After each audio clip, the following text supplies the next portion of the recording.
É isso aí, estamos de volta para o segundo bloco. Vamos continuar falando sobre as cotas raciais, quem é a favor, quem é contra. A Fernanda já deu a posição dela, agora eu vou aqui com o meu amigo Dr. Bruno. Bruno, a sua posição sobre cotas, né? Um assunto tão polêmico. Você é a favor, você é contra, né? Como você se pronuncia diante disso? Sou contra e a favor. Existe essa possibilidade? Não, vou tentar explicar. A cota para o negro, há 20 anos atrás, foi instituída, como é instituída hoje para a escola pública, para os oriundos de escola pública, como uma maneira paliativa do governo em fortalecer o ensinamento de base e promover o ingresso do negro, da sociedade de maneira geral, ao ensino superior. Quando você dá um paliativo, e é como se você tomasse um antibiótico para uma infecção. Você vai tomar um antibiótico 7 dias, se você não usar o antibiótico de maneira correta, a infecção volta. É o que acontece na cota, na minha opinião.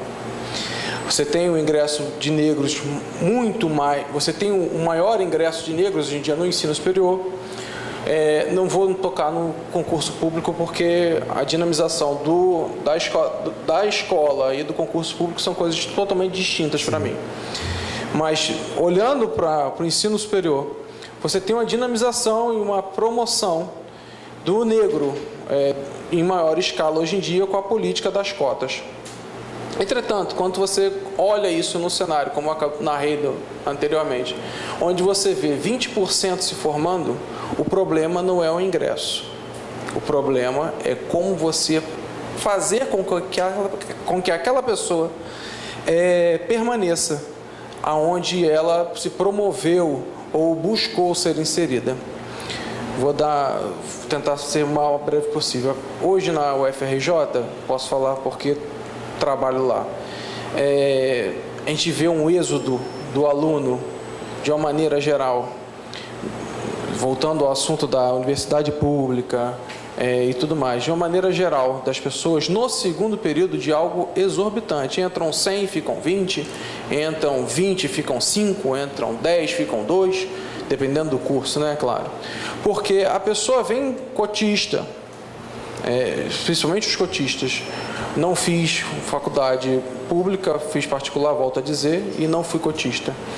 Mas eu observo nos cotistas que a maioria deles, se não mais de 80%, vem oriundos de uma escola pública deficitária, onde a pessoa mal tem aula de português na escola, de uma matemática, de uma física. Se falar química, então, é artigo de luxo, muitas vezes para o cotista. E dependendo do que ele escolheu para a graduação dele, ele não vai se manter na graduação. Porque na escola pública, a maioria dos professores fala assim: então, eu sou professor fulano de tal, dou aula de química orgânica, de direito público. Meu livro é esse aqui, semana que vem a gente tem prova. Do livro tal, da página tal, a página tal. Se ele nunca leu um livro no ensino médio, não é na faculdade que ele vai aprender.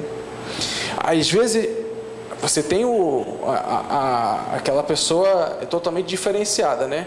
Ela tem uma gana, ela tem um diferencial, onde você consegue realmente aprender a ler 200 páginas, 300 páginas em 2, 3 dias.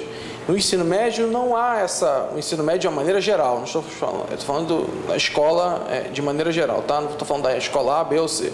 O ensino médio, de maneira geral, não te fomenta a ler, não te fomenta a buscar, não te fomenta... Hoje é a síndrome do Google. Você está com dúvida, bota no Google. Todo mundo aqui tem um telefone com acesso à internet. Você tem dúvida, não há mais aquela busca de... Iracema está resumido. Se você colocar resumo Iracema no Google em PDF, você vai ver ali toda a história de Iracema do autor. A pessoa não se dá o trabalho de ler. Os Lusíadas, eu lembro que eu tive que ler, tinha 800 páginas de Camões. Quantas pessoas... E são treinos que levam você para a vida, né?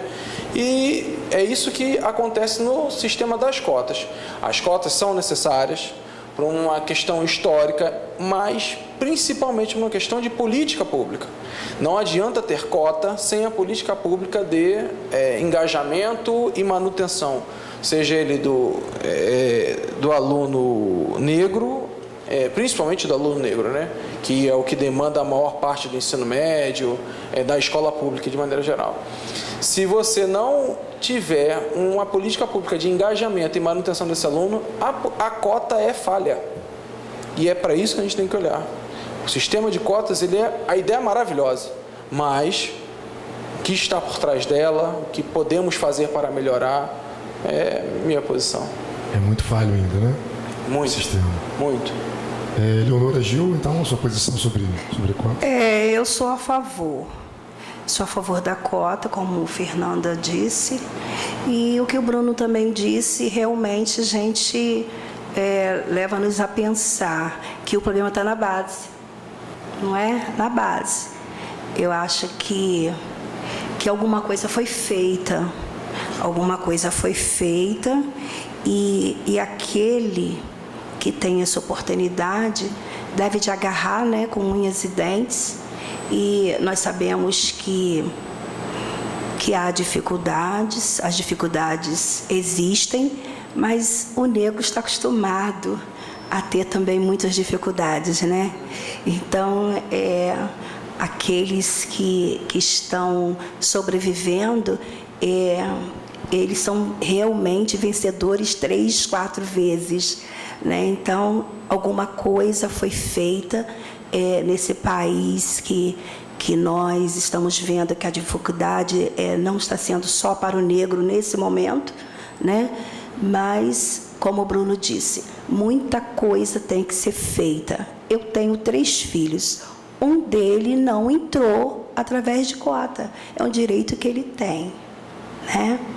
Mas eu acredito que o país tem uma dívida muito grande com o negro, muito grande.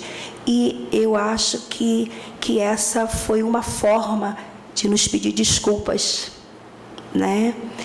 E então nós temos que pegar essa oportunidade e buscar outras oportunidades para irmãos negros, irmãos brancos, amarelos e verdes, né, que estão por aí. É verdade. E parece que hoje em dia, né, ainda hoje em dia, o negro ele é criado para se superar 2 vezes, 3 vezes, 4 vezes. Né? Isso já não deveria mais existir. Né? Hoje a gente cria nossos filhos, né, já se preparando para as dificuldades lá na frente. Isso, na verdade, não deixa de ser também um preconceito. Ou seja, vou preparar meu filho porque ele tem que vencer 2 vezes no lugar do branco que vai chegar e vai ser tudo mais fácil para ele. Né? Pode ser verdade, como também não. Mas, infelizmente, a mídia passa isso para a gente e o preconceito, no modo geral, no dia a dia, acaba também passando isso para a gente. Você tem que ser melhor 2 vezes. A nossa cultura é essa. Na verdade, nós temos realmente que mostrar que somos bons para sermos respeitados no que estamos fazendo. É como a Fernanda falou, eu também fui diretora de uma escola pública aqui em Cordeiro, e muitos anos, e fizemos muito sucesso nessa escola, e a comunidade abraçou, mas há uns anos atrás, as pessoas procuravam a diretora e eu estava vestida, muito bem vestida como as outras colegas, e eu tinha que chamar a diretora. Aí a pessoa ficava desconcertada, né? E eu com muito jeitinho, não, pode ficar tranquila, você quer um café, você senta aqui, né? Porque essa é a nossa cultura, foi a nossa cultura. E agora nós estamos aí recebendo os nossos irmãos, né? Também essa oportunidade de mudarmos juntos nessa situação. Mas a Fernanda, eu também passei por isso, né? Tendo que consertar uma situação. E aí, a partir daí, as pessoas começaram mais se estudar um pouco mais de como chegar a uma escola ou chegar em qualquer lugar à procura, né, no caso do diretor, ou do gerente, ou do médico, ou do advogado, né? Então, isso é uma cultura. É verdade, infelizmente. Você já dá o estigma. É natural que você dê o estigma ao seu filho para ele ser um vencedor, né? Ninguém quer um filho que você olha para o seu filho, o que seu filho faz? É um deitão. Não, ninguém gosta disso. Você gosta de ver seu filho vencendo, galgando coisa melhor. Mas a gente quando eu falo a gente, talvez a minha geração seja... Espero eu que seja uma das últimas a ter isso. A gente não quer que os nossos filhos vivenciem o que nós vivenciamos. De uma maneira, seja essa de... Cadê a diretora? Não está aqui. Aí, tá. É uma situação de proteção. Muito mais protetiva do que... Mudando um pouco, né, só um pouco o assunto, às vezes a gente está perto de algumas referências, né, de pessoas negras e a gente não sabe disso. Vou citar aqui algumas referências importantes, históricas, de negros que, né, fizeram história no Brasil, na sociedade brasileira, né, assim como vocês três fazem aqui na nossa região. Né, vou citar aqui algumas pessoas, por exemplo, quando ouvimos na rádio, né, o Guarani, de Carlos Gomes, na abertura da Hora do Brasil, por exemplo, sem saber que o nosso compositor erudito ele era neto de escravo. Né? Poucas pessoas sabem disso. Também, a gente vê muito, né, nos grandes centros do nosso país, Túlio Rebouças, por exemplo, né, Rio, São Paulo, entre outros estados. E o Rebouças, inclusive, ele foi, né, neto, né, de pessoas negras, políticos baianos, e ninguém sabe disso. Ou seja, né, o nome está em evidência, né, mas poucas pessoas sabem disso. E pelo lado esportivo temos Ademar Ferreira da Silva, João do Pulo, Leônidas da Silva, o famoso, né, Edson Arantes do Nascimento, Pelé, né, que também é negro, que fez a sua história, né, no esporte nacional e mundial, a Janete do basquete, e um clássico aqui, né, que eu cismo aqui em frisar, o Machado de Assis, né, que é um grande escritor, né, da nossa literatura brasileira. Não somente ele, né, entre outros. Enfim, e agora já, né, citando aqui o Bruno, na área jurídica nós tivemos, né, o ministro do Supremo Tribunal Federal, o Joaquim Barbosa. Né? Imagino a dificuldade que ele teve em chegar, né, nessa posição. Eu imagino a dificuldade. Para você pensa tão alto assim ou ainda é meio impossível por causa da política? Como você analisa a situação, não somente do Joaquim, né, como ministro do Supremo, ex-ministro, presidente, mas, no modo geral, um negro, né, que quer realmente chegar ao lugar mais alto? Não tenho a pretensão de ser um ministro, até porque isso envolve uma política. Os ministros do STF são escolhidos pelo presidente da República. E a não ser que um amigo meu se torne presidente, eu não acho que eu não consigo chegar a esse patamar, não sei. O intelecto a gente galga dia após dia a tentar ser um pouco do que o ministro Joaquim Barbosa é no mundo jurídico para a gente. Sim. Eu acho que a questão política, desculpa, Bruno, é porque agora está assustando o momento, né? Isso consertou, é o momento, né? O momento cultural do nosso país, né? Desculpa.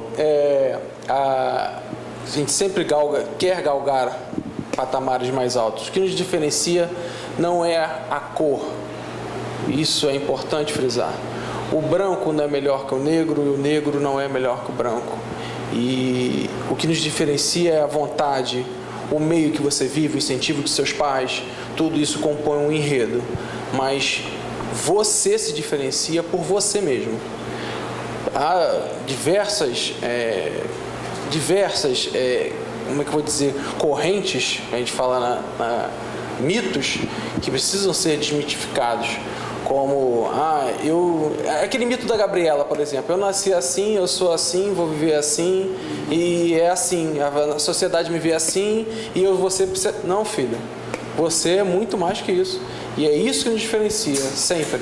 Não é o fato da cor, é sempre você que se diferencia. A Leonora, então, nesse caso, a sua opinião também diverge da dele ou não em relação ao negro querer galgar lugares mais altos, né? Talvez, ou não, é claro, isso aí vai depender da opinião de cada um, né? Para mostrar que ele pode ou não. Pode ser, claro, né? Como qualquer pessoa, normal. Eu acho que nós temos que é realmente ter sonhos. Quem deixa de sonhar, né, deixa de viver. Eu acho que todos nós temos que ter um olhar aberto para os horizontes, né, ter bons sonhos. E, diferentemente da cor, né? Todos nós temos essa liberdade, talvez não oportunidade, né? Talvez não oportunidades, mas nós temos direito e estamos fazendo isso acontecer. Estamos saindo dos sonhos. Fernanda, a sua posição também em relação a isso? Continuando a fala dos dois, a gente realmente tem que ter ambição, né? Não só o negro, mas qualquer um de nós, né? Nós temos que ter uma ambição, não uma ambição do outro, mas uma ambição para si mesmo, né? Para poder crescer, e é através do estudo que a gente cresce. A gente tem que estudar realmente, a gente tem que correr atrás da educação. Nós, negros, né, muito mais até correr atrás do, vamos dizer, do dito prejuízo que nós tivemos, mas a gente tem que ter essa ambição, sim, não de chegar naturalmente ao Supremo Tribunal, né? Mas não, de chegar numa visão só de Supremo, sim, que eu quis dizer, tá? Mas de chegar a qualquer topo que não seja só o Supremo, e sim talvez a presidência do país, né? Como o Obama chegou nos Estados Unidos, né? Então a gente também tem que ter essa pretensão, não só negro, mas todo branco, porque se a gente pensar a nossa cultura é uma cultura que dá direito a quem tem dinheiro e não, muitas das vezes, a cor, né? Se a gente pensar, o branco pobre sofre tanto quanto o negro, né? Então, a nossa cultura é uma cultura capitalista, isso aí, tem direito quem tem dinheiro, e não, nessa hora não se vê a cor da pessoa. Quem tem dinheiro, a cor não é vista, né? Não é empecilho para subir qualquer degrau. O que nós temos que fazer também, né, nós negros e toda a população de uma maneira geral, é a gente mostrar a cultura africana, né? A gente desmistificar o que é o negro, porque associa-se a religião do negro a uma macumba, né? Associa-se aos deuses negros, né, como uma coisa do mal. E, na verdade, a gente, quando começa a aprender história, a gente tem os deuses gregos e que não são tratados como maus. E os deuses negros são tratados como maus porque a gente veio como se fosse uma coisa ruim ter a pele escura, como se fosse um mal ter essa pele escura. E não é verdade isso. É isso que a gente tem que mostrar para a nossa população. Se a gente aprende, né, e aprendeu os deuses gregos, nós temos que lutar nas escolas para a gente aprender os deuses africanos, os deuses negros. Porque a religião, muitas das vezes, não deixa que até a coisa se desenvolva de uma maneira tão aberta como na escola, na parte africana. Muitas escolas acham que quando você está tratando de um zumbi, está falando de uma coisa ruim, né? Quando você pega a escrava Anastácia, né, acha que você está falando do mal. E não é isso. A gente tem que mostrar para o nosso povo quem eram os africanos, quem são os africanos e quem serão os africanos. E até mesmo nas superstições, né, nacionais, nós temos muitas apologias a isso, né? Por exemplo, gato negro dá azar, né? Isso galinha aí, preta é uma coisa ruim, isso. Né? Escuridão é uma coisa, né? Trevas. Porque foi cultuado, né, que o negro, a cor negra é uma cor do mal. É verdade. Então tinha que se tratar como uma coisa ruim, um animal para ser extinto. É isso aí. Então não se trata somente, né, de inserir, incluir, conquistar. É necessário romper com esses estereótipos, né? Respeito, dignidade são pressupostos que não escolhem raças. Não importa se sou preto, amarelo, ruivo ou louro. Já vamos já para o terceiro bloco, né? Voltamos aí. Dinho Gil para a TV Interior, sua segunda casa.